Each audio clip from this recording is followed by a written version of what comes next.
आप सभी दर्शकों को मेरा नमस्कार। दोस्तों, इस वीडियो के अंदर बिहार और उत्तर प्रदेश असिस्टेंट प्रोफेसर से रिलेटेड दो महत्वपूर्ण अपडेट लेकर आया हूं। इसलिए बिहार और यूपी दोनों के अभ्यर्थियों के लिए ही ये वीडियो बहुत महत्वपूर्ण है। अगर आप चैनल पर नए हैं तो चैनल को सब्सक्राइब जरूर कीजिएगा, क्योंकि इसी प्रकार की अपडेट मैं हमेशा आपके लिए लेकर के आता हूं। तो शुरुआत करते हैं बिहार असिस्टेंट प्रोफेसर अपडेट। इसमें देखिए, बीएन मंडल यूनिवर्सिटी मधेपुरा के द्वारा ये नोटिस जो है वो जारी किया है। और आपको बता दूं कि इस यूनिवर्सिटी के द्वारा एक विज्ञापन जारी किया गया था असिस्टेंट प्रोफेसर गेस्ट फैकल्टी की नियुक्ति के लिए, क्योंकि बिहार राज्य विश्वविद्यालय सेवा आयोग से जो चयनित अभ्यर्थी थे वो अलग अलग विषय के अंदर ज्वाइनिंग इनकी नहीं हो पाई थी। इसलिए अध्यापन कार्य को सुचारू बनाए रखने के लिए यूनिवर्सिटी के द्वारा गेस्ट टीचर्स या गेस्ट असिस्टेंट प्रोफेसर की भर्ती का विज्ञापन जारी किया गया था। तो यूनिवर्सिटी के द्वारा ये लिस्ट जो है वो जारी की गई है और इसमें बताया गया है कि कौन कौन से जो अभ्यर्थी हैं वो अलग अलग विषय के अंदर क्वालिफाइड माने गए हैं, योग्य माने गए हैं, कौन कौन से अभ्यर्थियों को डिसक्वालिफाइड माना गया है। ये आप देख सकते हैं पार्ट ए के अंदर लिस्ट ऑफ एलिजिबल कैंडिडेट्स, जिन अभ्यर्थियों को इंटरव्यू के लिए सफल घोषित किया गया है उनकी सूची दी गई है।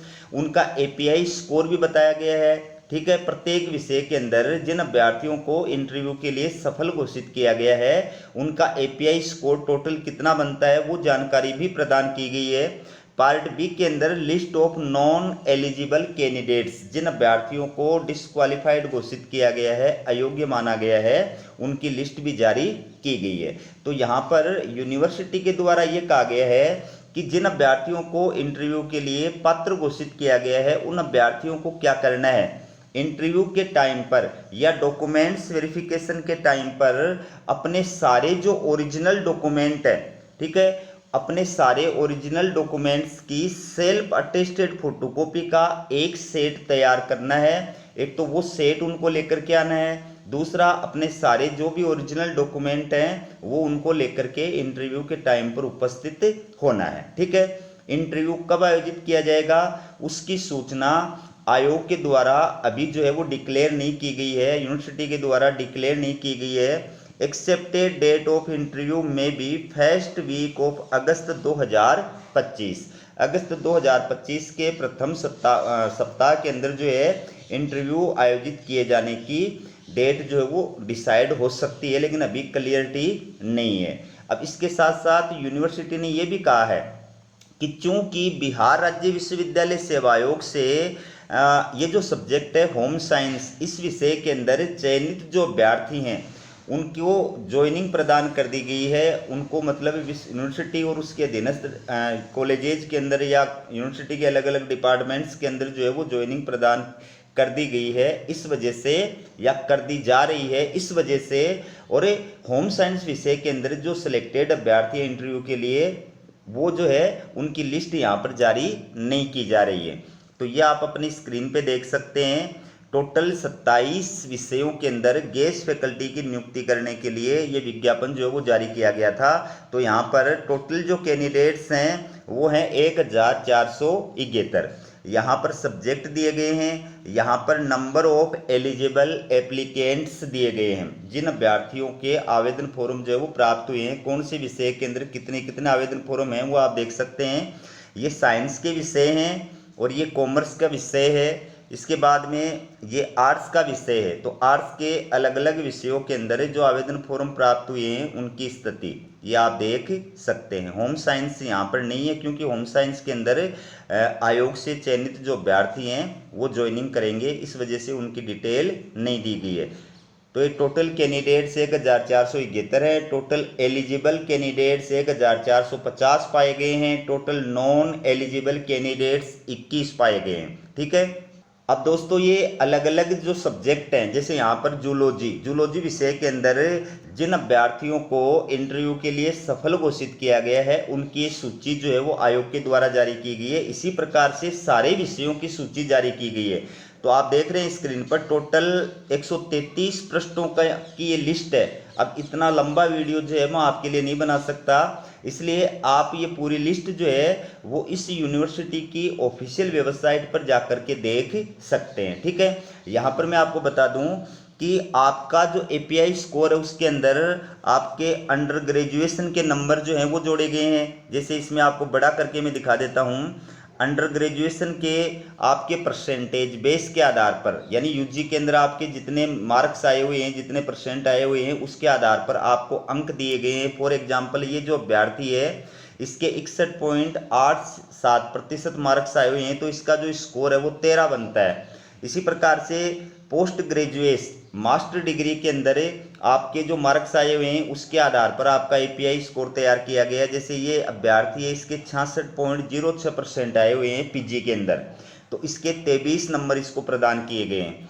पीएचडी जिन अभ्यर्थियों ने कर रखी है उनको यूनिवर्सिटी के अंदर 30 नंबर प्रदान किए जाते हैं पीएचडी के। ठीक है, एमफिल अगर कर रखी है तो यहाँ पर उसके कोई नहीं है। और इसके बाद में अगर आपने नेट सेट स्लेट कर रखी है तो नेट सेट स्लेट के आपको 7 मार्क्स प्रदान किए गए हैं। और अगर आपने किसी प्रकार का रिसर्च पेपर वगैरह पब्लिश कर रखा है तो आपको अधिकतम 10 मार्क्स जो है वो प्रदान किए जाते हैं। ठीक है, और इसी प्रकार से टीचिंग एक्सपीरियंस के आपको जो है यहाँ पर मार्क्स प्रदान किए जाते हैं। जिसके पास टीचिंग एक्सपीरियंस है 1 साल का उसको अधिकतम 2 मार्क्स प्रदान किए जाते हैं। तो आप 5 वर्ष का जो है अधिकतम टीचिंग एक्सपीरियंस लगा सकते हैं, तो आपको 10 मार्क्स प्रदान किए जाते हैं। तो इस प्रकार से टोटल जो आपका एपीआई स्कोर बनता है वो यहाँ पर दिखाया गया है। प्रत्येक अभ्यर्थी का एपीआई स्कोर 100 का होता है, 100 के अंदर जितने मार्क्स आपके आए हुए हैं वो यहाँ पर दिखाए गए हैं। ठीक है, तो ये अलग अलग सब्जेक्ट की लिस्ट जो है वो आप आयोग की ऑफिशियल वेबसाइट पर जाकर के देख सकते हैं। विषय के हिसाब से ये लिस्ट जो है वो यूनिवर्सिटी के द्वारा जारी की गई है। ठीक है, दोस्तों ये आप देख सकते हैं department of library and information science Mahatma Gandhi Kashi Vidyapith Varanasi के द्वारा अतिथि अध्यापक के चयन के लिए ये नोटिस जो है वो जारी किया गया है। ठीक है, तो इसके अंदर पुस्तकालय और सूचना विभाग के द्वारा सत्र 2025-26 में अध्यापन कार्य कराने के लिए एक विषय के लिए, सिर्फ एक विषय के लिए ये विज्ञापन जारी किया गया है। तो दोस्तों यहाँ पर जो भी अभ्यर्थी आवेदन करना चाहता है, आवेदन फॉर्म का प्रारूप भी मैं आपको दिखाऊंगा। इसमें क्या कहा है कि अतिथि अध्यापक के चयन हेतु संलग्न आवेदन पत्र के प्रारूप पर आवेदन पत्र आमंत्रित किए जाते हैं। इच्छुक आवेदक समस्त शैक्षणिक प्रमाण पत्रों एवं अन्य संबंधित अनुभव प्रमाण पत्रों की 100 प्रमाणित छाया प्रति संलग्न करके पुस्तकालय एवं सूचना विज्ञान विभाग के कार्यालय में हार्ड कॉपी जमा करें। उक्त तिथि के उपरांत कोई भी आवेदन पत्र जो है वो स्वीकार नहीं किया जाएगा। अतिथि अध्यापक का यह चयन विश्वविद्यालय अनुदान आयोग के रेगुलेशन 2018 व समय समय पर होने वाले परिवर्तनों तथा महात्मा गांधी विद्यापीठ के नियमों के अनुसार क्रियान्वित होगा।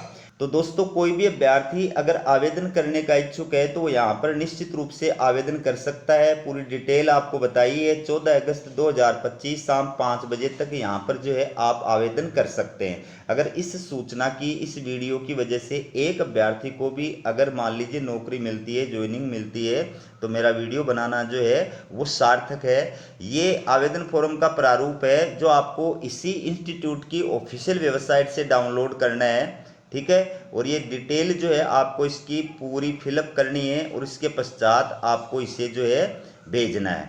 डाक के माध्यम से भी भेज सकते हैं, बाई हैंड भी जाकर के आप जमा करा सकते हैं। ठीक है, तो ये थी आपके लिए असिस्टेंट प्रोफेसर से जुड़ी हुई अपडेट। इसी प्रकार की अपडेट पाने के लिए चैनल को सब्सक्राइब जरूर कीजिएगा। हमारा वीडियो देखने के लिए आप सभी का बहुत बहुत धन्यवाद।